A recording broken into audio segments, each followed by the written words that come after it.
second. So the moment of truth. Okay, we don't have a fuel pump. Third time is a charm. We changed the.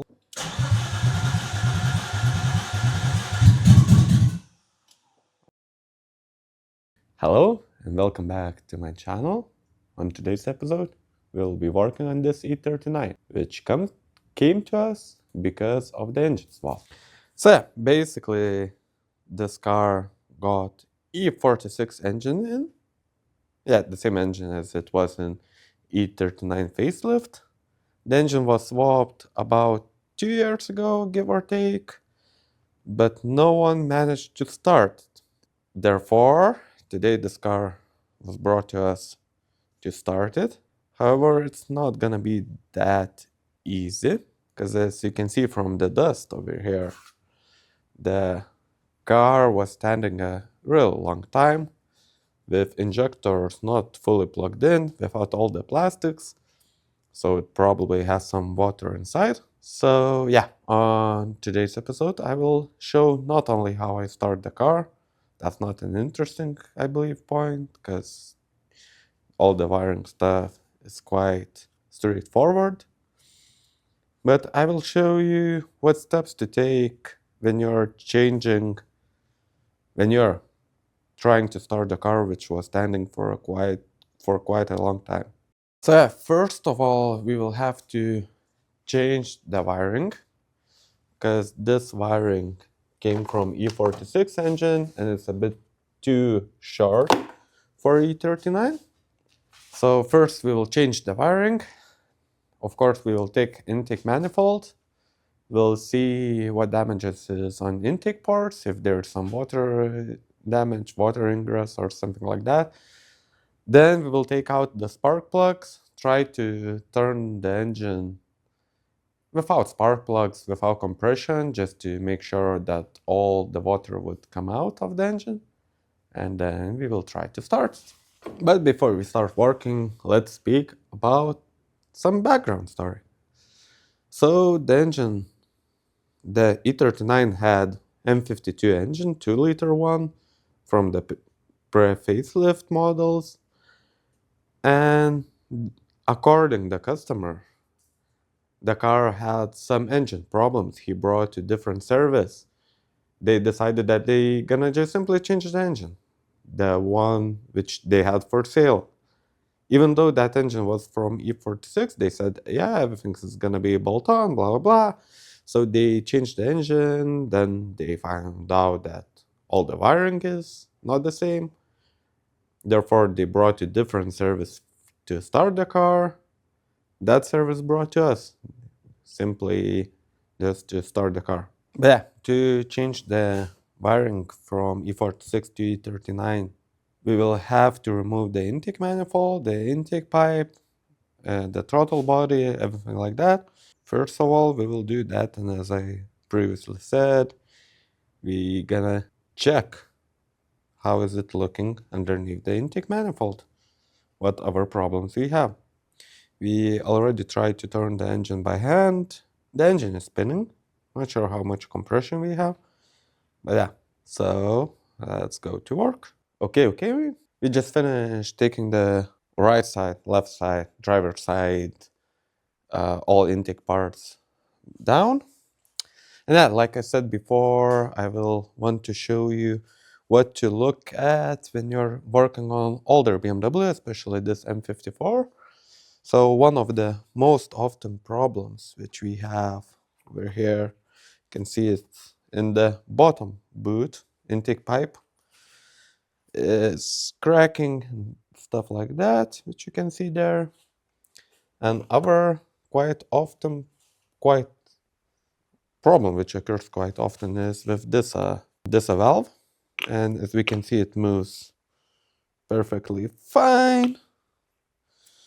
And if we just put the vacuum finger on the vacuum, we can see that we cannot turn it, and if we turn it and hold it, it just drops back just a few centimeters. And it seems like this car is in better condition than I anticipated. So next we have to remove the bolt which is hidden just underneath there. Like we removed the throttle body just to get access to this bolt over there. And then we're gonna take the top nuts and we can remove this manifold. We just finished removing the intake manifold. As already you can see, there's nothing too bad there. There's nothing too bad here. Slight water ingress in 6-cylinder. We already started taking apart the ignition coils, spark plugs. No visible water inside. So yeah, whenever we have engine which we know that we're standing for quite a long time, we always make sure to remove the spark plugs, do some runs like turn starter over to make sure that all the stuff from inside of cylinders, especially when the injectors are missing, that all the stuff from inside the cylinders would get out easily, that we wouldn't damage the engine. Finish removing the wiring, add E39 wiring, and then we can go towards putting the new wiring, start working on that side. As well as we found out that there's no oil in this engine, so we ordered new oil. Oh yeah, speaking about the oil, so we checked all the intake stuff. We found that 2 of those crankcase ventilation hoses are in bad condition, so we're gonna change those, as well as the intake pipe, which I showed already there. So we ordered those, we ordered oil, we ordered coolant temperature sensor because it's different in E46 and E39. So everything should arrive tomorrow.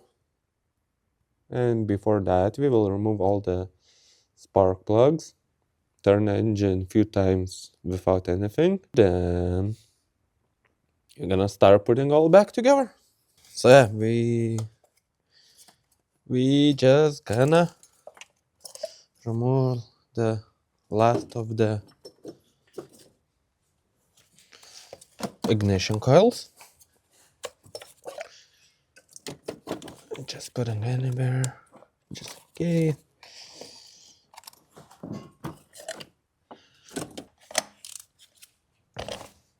That's easy.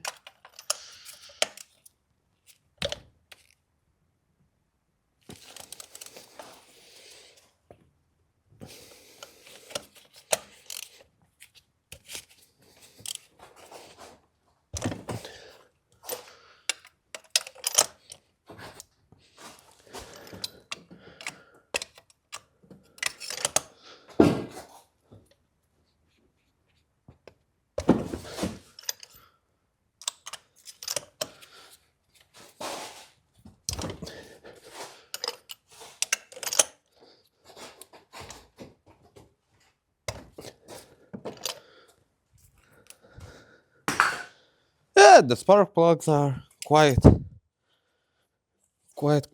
stuck in the place, but at least it felt like all of them turned fine. I had lost my breath while undoing those.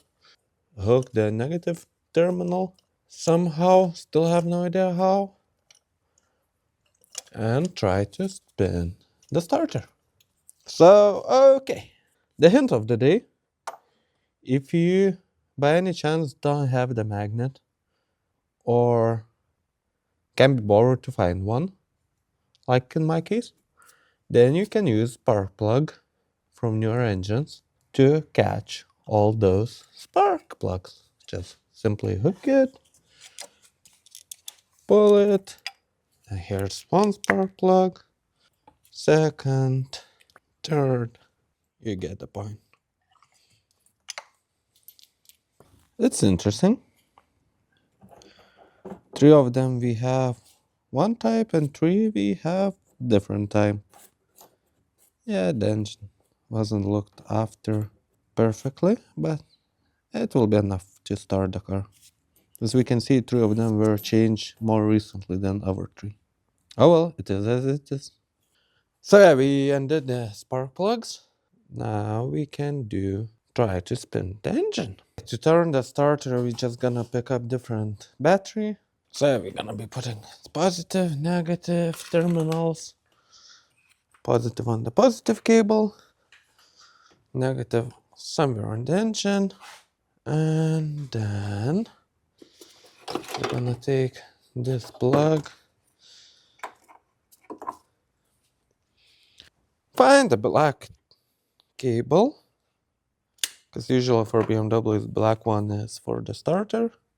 Make some wire expose, double check if positive is positive, negative is negative, and then try to spin it. Okay, that's perfect. It turns freely. Doesn't sound like something is knocking. So yeah, we're gonna put all tomorrow, change the sensor, and we can start putting all the engine back together, at least for now. Okay, so it's the next day and we have our parts arrived. So we got the new temperature sensor, new hoses for the crankcase ventilation, as well as when we checked the wiring, we found that new wiring is from M52 TU model, not from M54. So we just quickly changed the throttle body plug. Everything else is the same on those wirings. So yeah, today we will be changing the sensor over there, which you can see over there. We're gonna put the wiring back to the car, the new wiring, start putting all the engine together, and then gonna get to work on the wiring on this side. So just converting the pre-facelift wiring to the engine loom to facelift loom. Okay, so let's go to change the wiring, change all of that, and we'll see how I'm gonna success or not. Okay, so just quickly change that. Just quickly put that. So yeah, while I'm doing this, just a quick, like a lesson, let's say. The main difference between E39 and E46 is that E39 cluster is still an old school. It has its own like connectors for the cluster, while E46 has temperature signal from CAN network. So basically what happens with E46, only the engine needs to know the coolant temperature, but for E39 you have actually to have 4-pin temperature sensor. That way the cluster as well as ECU knows what temperature the engine actually is. So yeah, we just quickly change that, just make sure it's tight, not too tight. So that's one task finished. Those hoses we're gonna change it later. So we just finished putting all the wiring back, we changed the filter, released the last bits of the oil. Now we're just gonna put new oil in, just to make sure that the engine has brand new oil. We took a cheaper one oil, because I would recommend, especially after engine was standing for a long time, just to use a cheaper oil, like still according specifications, but like just to change it after 1000 kilometers, give or take, just to clean the engine. We just finished putting all the wiring back to the car, plugging the last plugs. We also released the last bits of, like last drops of the old oil. We put new filter. Now we're gonna just put some cheapish oil just to run the car.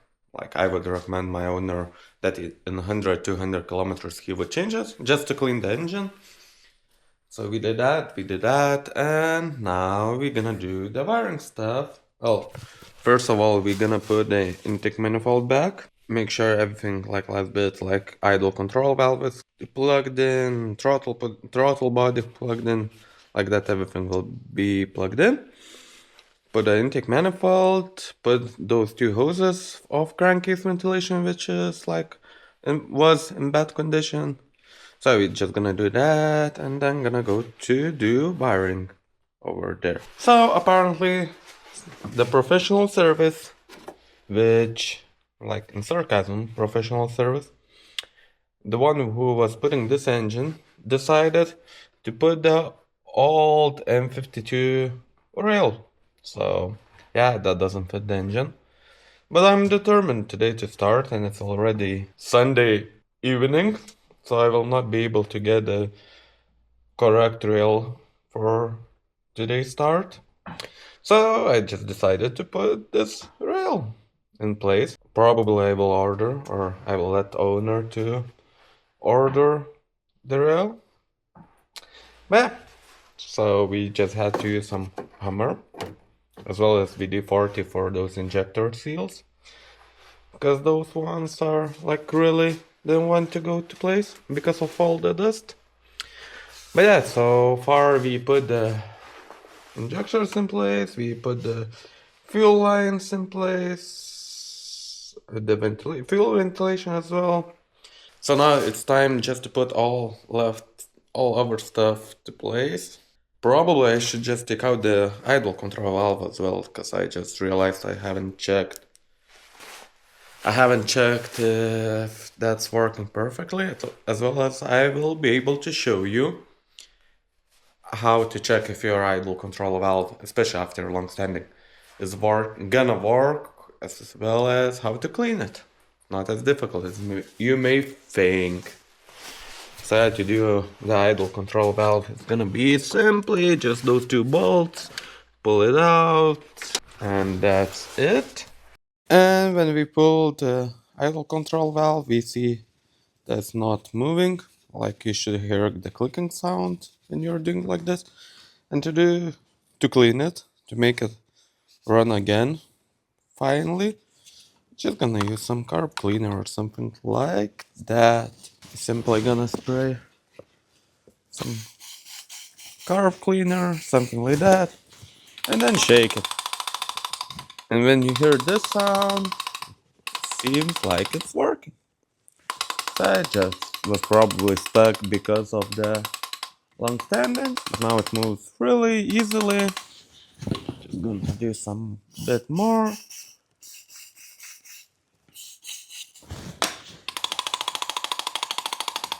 But yeah, it seems working.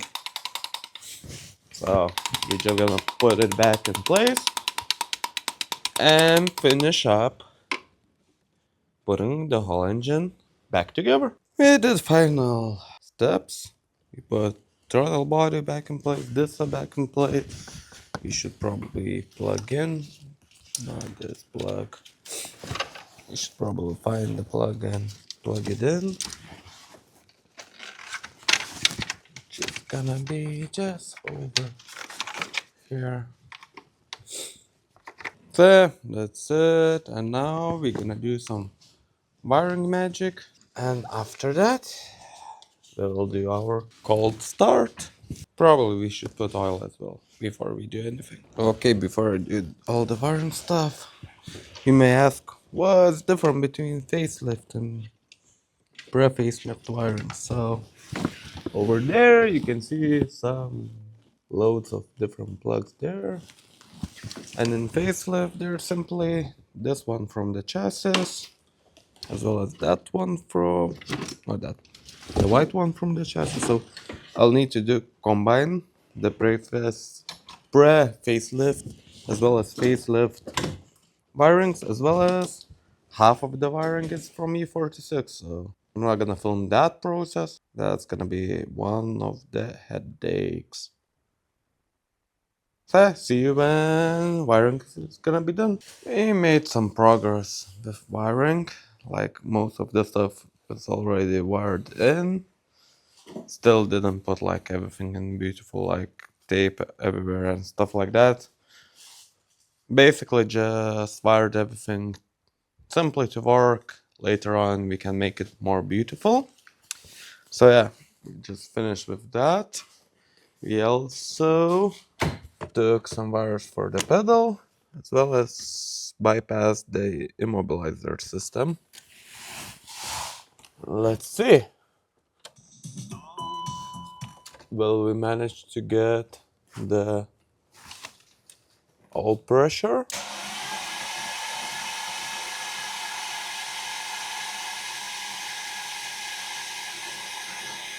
Oh, any second now. Just building pressure, making sure everything is clean, getting new oil through the system. Oh, here we have pressure. That's perfect. So yeah, we just built, we just built pressure. Just gonna put spark plugs back, the ignition coils as well, and plug the ECU, and we'll try to do first start. So yeah, we just drop the plugs. Oh, that we did already.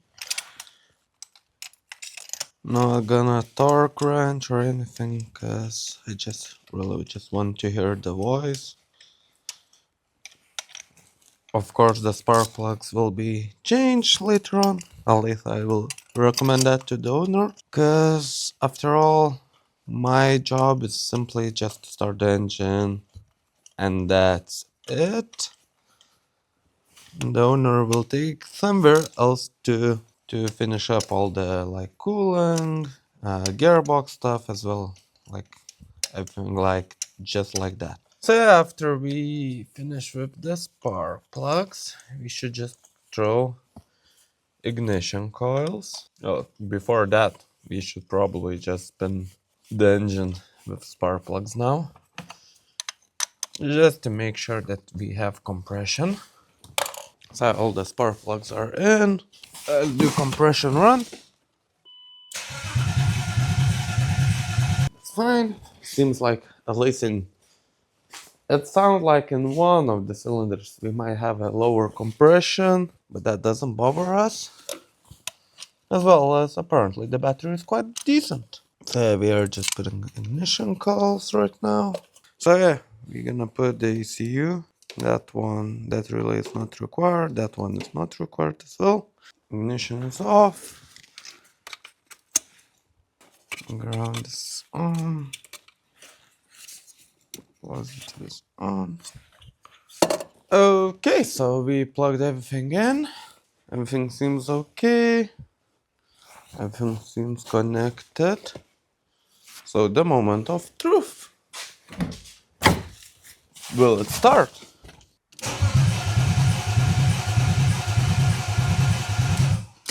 Okay, we don't have a fuel pump.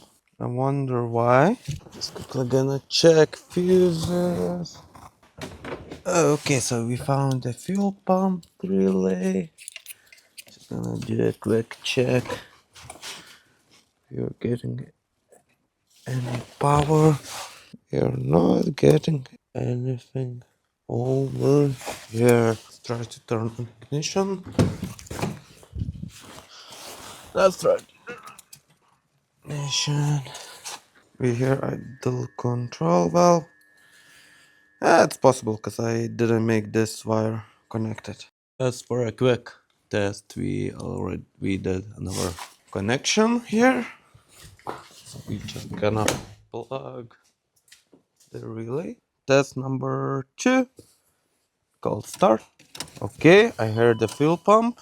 So the moment of truth will start. Let's check what fuel do we have. If we have any, because we might mixed the intake, the inlet. Basically, that we might mix the fuel lines. And from that, we don't get any fuel here. We probably did that. Let's turn off ignition. Yes, we mixed the lines. As you can see, from the pressure that we built it up here.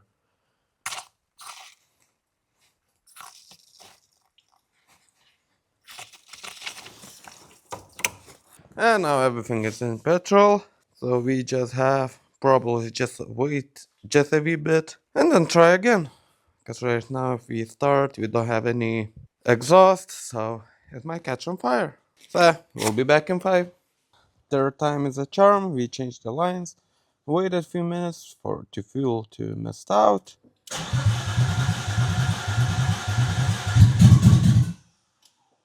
Okay, tries to catch.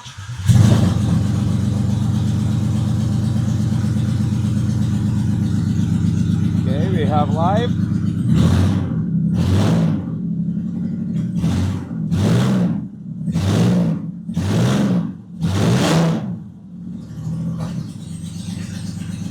It worked.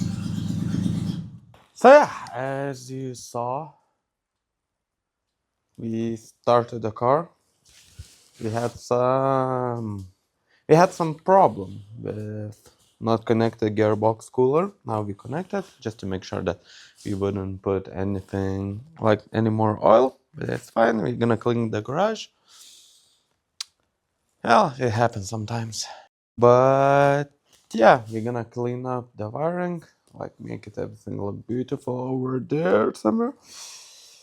Gonna clean up the engine, car, as well more garage cleaning. But yeah, that's us finished with this car. Just a few bits stuff to do, and that's it. So we managed to start the car after 2 years of not starting. It works quite decently. Oh, I'm gonna still show you how it works now that we can warm it up.